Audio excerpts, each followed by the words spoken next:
O podcast Memórias da Marinha Grande em Tempos de Ditadura é um projeto do Clube de História do Agrupamento de Escolas Marinha Grande Poente. Ao longo de 7 episódios, iremos dar corpo a experiências vividas na época do Estado Novo, hoje recordadas como memórias longínquas dos que as viveram na altura. Ir-se-á, por um lado, dar a conhecer aos jovens de hoje como era viver durante a ditadura salazarista e, por outro lado, dar voz aos homens e mulheres que viveram nessa época conturbada de história de Portugal. O podcast poderá ser ouvido na página da escola, bem como nas plataformas como Spotify e YouTube. Esta semana convidamos o professor Paulo Tujeira para falar sobre os episódios verificados na Marinha Grande nas últimas eleições realizadas na ditadura, a 28 de outubro de 1973. Professor Paulo Tujeira, é um gosto recebê-lo neste podcast. É um prazer estar aqui convosco e poder partilhar memórias.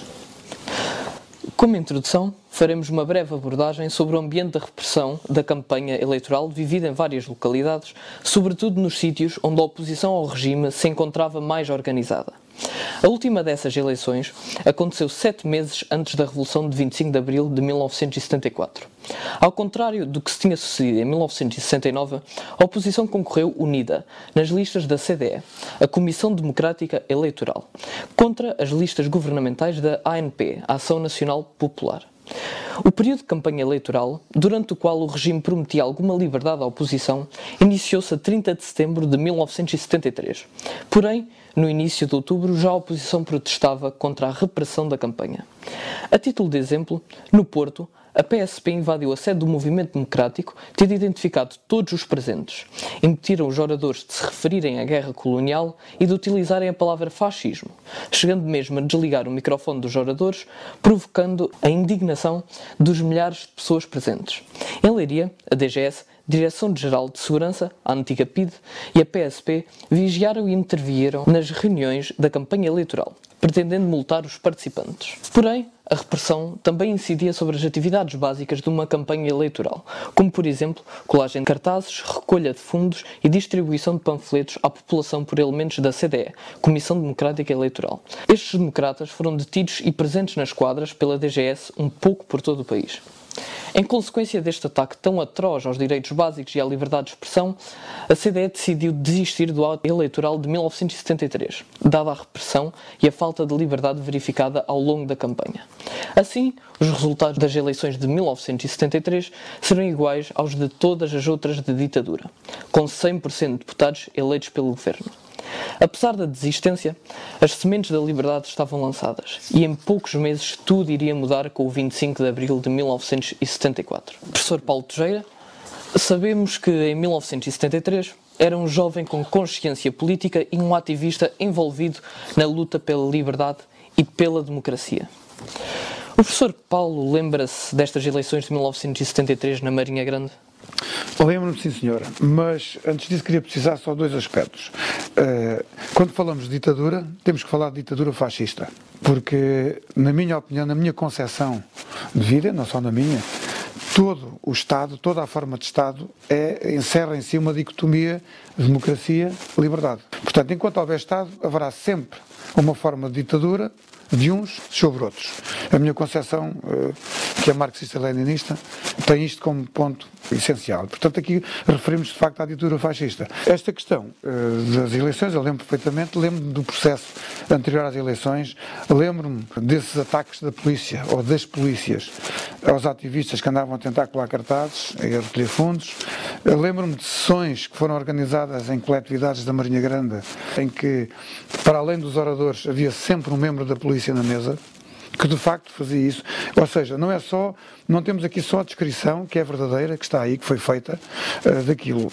Eu presenciei isso. Estive em sessões no Sporting Império Marinhense, Sporting Clube Marinhense, Sporting Aparelho Marinhense, coletividades onde se realizavam sessões da oposição democrática e a polícia, estava o elemento da polícia na mesa, e quando alguém falava, por exemplo, de guerra colonial, eu levantava-se e dizia, não pode falar sobre isso. Depois dizia assim, o nosso poder fascista não pode dizer essa palavra. E portanto isto era assim. Desculpem-me usar um termo menos próprio. Lembro-me que na coletividade de Picassinos, numa sessão deste tipo, houve um momento cultural. E houve um jovem que estava na mesa e que declamou um poema que tinha o vocábulo merda. Ele foi imediatamente preso. Porque, enfim, depois acabou por não ser, foi detido ali, depois com a pressão das pessoas, a polícia teve que o libertar, mas houve este tipo de intervenção por uma palavra destas, não é? Portanto, isto de facto era assim.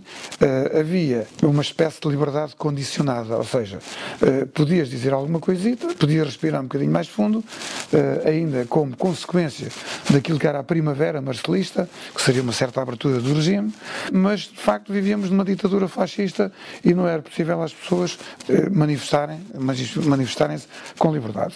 Em relação à CDE, eram as comissões democráticas e eleitorais que existiam por distrito. Felizmente, em 73, houve uma grande convergência de democratas nessa coligação, nessas comissões democráticas. Só em 2 ou 3 sítios do país é que continuaram a existir a CDE e a CEUD. Por exemplo, em Lisboa, no Porto, em sítios alguns principais em que houve coligações, digamos, frentes amplas antifascistas, mais ao sabor de uns e de outros. Portanto, mas no geral no país houve uma grande convergência. Mais um outro pormenor, em relação àquilo que se passou em Leiria. Aquilo que foi dito sobre Leiria, há um aspecto em que eu participei também, que foi uma reunião, após um jantar de republicanos, uma reunião no escritório do Dr. José Henriques Varela. O Dr. José Henriques Varela é uma figura absolutamente principal na resistência ao fascismo na nossa região e no país. Aliás, o 25 de Abril, o Congresso da Oposição Democrática, também tem a ver com uma coisa que se chamou Plataforma de São Pedro de Moel, que foi uma reunião que houve de democratas em São Pedro de Moel, na casa do Dr. Henriques Varela, cercada pela PIDE, em que se estabeleceram algumas regras principais e alguns pontos principais para a luta antifascista. Mas, dizia eu, no escritório da Leiria, houve uma reunião de antifascistas após um jantar de republicanos. É evidente que eram democratas e que iam discutir coisas que tinham a ver com o futuro do nosso país. Essa reunião foi cercada pela PIDE também e as pessoas ficaram lá dentro. Só podiam sair se se identificassem. Como toda a gente se recusou a identificar. Ficaram todos lá dentro. A PSP e a PIDE estava cá fora a ver se saía alguém ou se entrava alguém. O que é que se passa?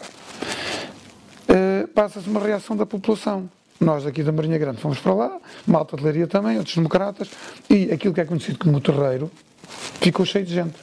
E dentro do escritório do Dr. Varela começaram a ser feitos telefonemas para outros países da Europa e começou a haver na Europa, em alguns países, onde havia organizações portuguesas, uma reação de contestação àquela ação da polícia, que era despropositada. Então agora as pessoas estão ali, estão a fazer com que eles se identifiquem se quiserem sair. Fomos todos estando por ali, até que há um senhor, um amigo, um democrata, que era de Caldas da Rainha, que identificou no meio da população um PIDE. Eles andavam infiltrados por toda a parte. Identificou um PIDE que se chamava António. E então grita de uma ponta: "Olá António, estás bom?"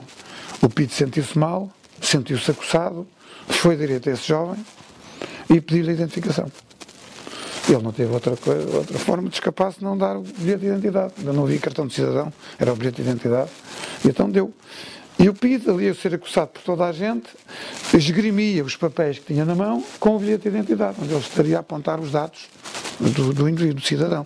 Então andava lá com os papéis para um lado e para o outro e tal, e aquilo fez-me fornicoques, aqueles papéis. E o meu olhar começou a seguir os papéis. Entretanto o PIDE distraiu-se e eu roubei-lhe os papéis. E fugi. Roubei os papéis, fugi, com os papéis e com o bilhete de identidade daquele amigo.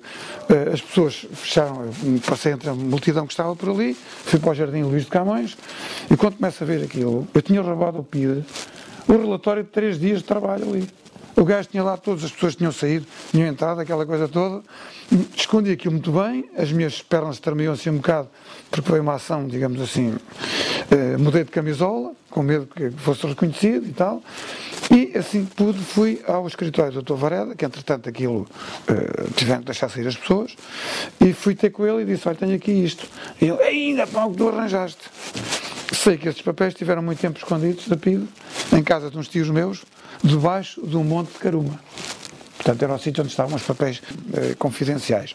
Portanto, isso foi um dos episódios que houve por ali, enfim, contado assim como uma história que até dava, se calhar, um enredo para um pequeno filme.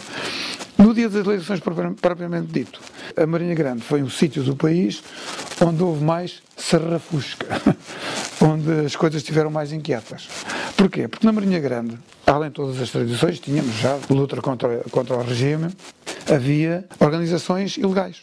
Havia uma organização ilegal que toda a gente sabia que havia, que era o Partido Comunista Português, e havia uma organização da juventude, portanto essa era partidária, havia uma organização da juventude que tinha um caráter unitário, que se chamava MJT, Movimento da Juventude Trabalhadora. Também há documentos sobre isso. Na Marinha Grande, o MJT chamava-se MJTE, que era o Movimento da Juventude Trabalhadora e Estudante, porque na Marinha Grande havia muitos estudantes. E a nível do país, nos sítios principais, sobretudo universidades, havia organizações de estudantes democráticas, algumas maoístas, outras trotskistas, isto já próximo de 25 de Abril, e outras ligadas ao Partido Comunista, que era a União de Estudantes Comunistas, por exemplo. Portanto, havia nas universidades. A nível do país havia o MJT, na Marinha Grande chamávamos MJTE. E então a malta reunia num anexo de uma guarda florestal na Guarda Nova. Portanto, quando saímos da Marinha Grande para São Pedro do Moel, Guarda Nova, ao lado direito, à saída, temos o que é agora o Clube dos Paraquedistas, e a seguir há outras casas, guardas florestais. Por trás de uma dessas havia um anexo onde nós fazíamos nossas reuniões. E fazíamos ali porquê? Porque o mentor, o dirigente jovem, portanto o nosso líder, digamos assim, era filho de um guarda florestal. E então tínhamos acesso àquela casa. Nessa organização de jovens havia infiltrado um informador da PIDE. Nós já não sabíamos. E, portanto, através dessa organização, nós começámos a mobilizar e, depois do Conselho, que se manifestou contra o ato eleitoral, que não era um ato eleitoral, era uma romaria só de fachos e de facharia para ir votar no único partido que ia às eleições, porque, bem, as comissões democráticas eleitorais tinham-se retirado da luta eleitoral porque não havia condições nenhumas de igualdade. Não havia condições. Eram 150, salvo erro, deputados para serem eleitos na Assembleia Nacional, foram todos eleitos os da Ação Nacional Popular, que é a continuadora da antiga União Nacional. Aliás, alguns desses deputados eleitos, nessa altura, fundaram depois em Portugal, depois do 25 de Abril, partidos políticos, que eram os chamados liberais do regime. Lembro-me de um que foi Primeiro-Ministro, não alinhado a 100% com o regime fascista, que era um liberal do antigo sistema, que era o Dr. Sá Carneiro. Foi Primeiro-Ministro, foi um dos fundadores do PPD, Partido Popular Democrático, que hoje se chama PPD-PSD, mais conhecido por PSD. E houve outros que tiveram percursos, alguns curiosos, outros bizarros. No pós-revolução, realizaram-se eleições livres a 25 de abril de 1975. Recorda-se dessa época e de como decorreu a campanha e o ato eleitoral? Quais as principais diferenças que pode apontar entre as eleições de 1973 e de 1975? Isso é muito interessante. Logo a seguir ao 25 de Abril, ao dia em si, começaram a chegar a Portugal exilados políticos, pessoas que não podiam viver em Portugal. O exilado é aquele que se exilava voluntariamente, saía. Havia outros que estavam clandestinos e que não podiam viver em Portugal. Eu lembro-me do episódio, muito interessante, que tem a ver com o Partido Comunista.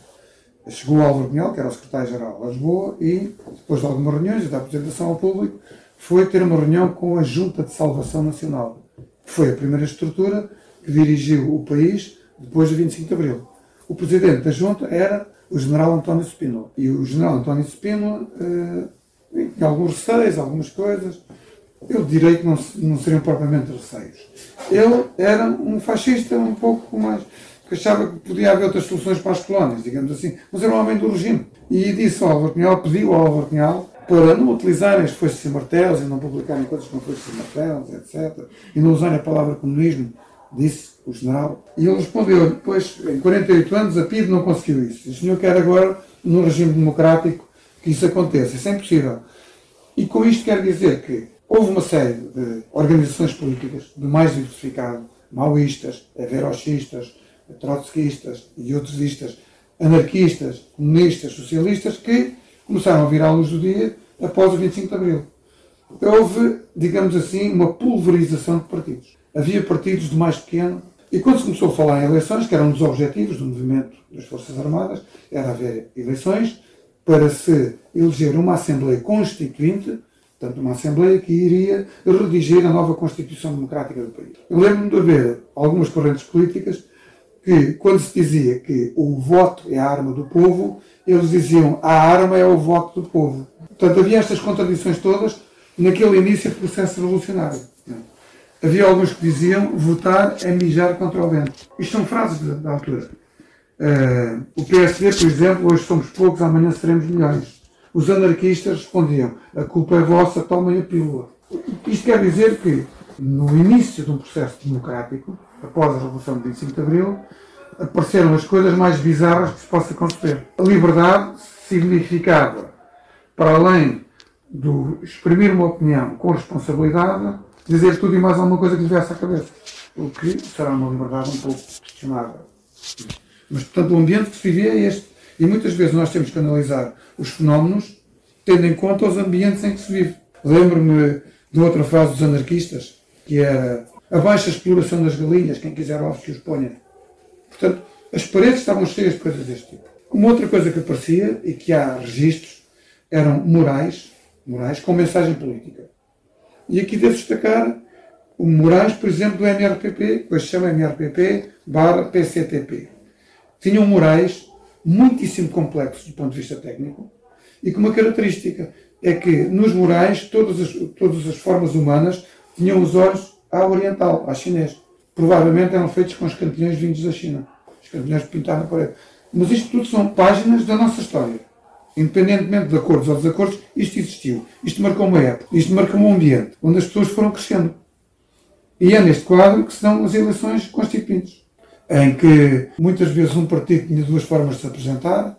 Eu lembro-me de uma organização que era, diziam eles na televisão nos tempos de antena, AOC, que era a Aliança Operária Camponesa. E dizia assim, cada deputado da AOC é uma espinha cravada na garganta do punhal. Portanto, este era o tempo de fraseologia que se usava num tempo de antena na televisão e na rádio. Os outros nas ruas. Digamos que, a par com a liberdade, havia uma certa libertinagem, diria. Uma certa irresponsabilidade na mensagem política. E é neste caso todo que há umas eleições para a Assembleia Constituinte que garantem a liberdade a todas as correntes de opinião para se exprimirem, e, portanto, são umas eleições que, em geral, são democráticas, mas não são totalmente democráticas do país todo. Porque há zonas do país onde a liberdade está condicionada. A realidade democrática do país não era extensível ao país todo, de facto. Havia regiões do país onde as pessoas ainda eram muito condicionadas no voto. Designadamente devido aos fatores mais retrógrados da Igreja Católica. Portanto, a realidade do país não era igual no país inteiro. Havia zonas que havia uma democracia em que as pessoas podiam exprimir facilmente dentro deste contexto, e havia zonas em que, por ação designadamente dos setores mais reacionários da Igreja Católica, as populações eram condicionadas a votar naquilo que alguém queria que se votasse. Portanto, pode-se dizer que nos primeiros atos eleitorais, e ainda hoje, em 2024, não podemos dizer que as pessoas em alguns sítios não estejam condicionadas no voto.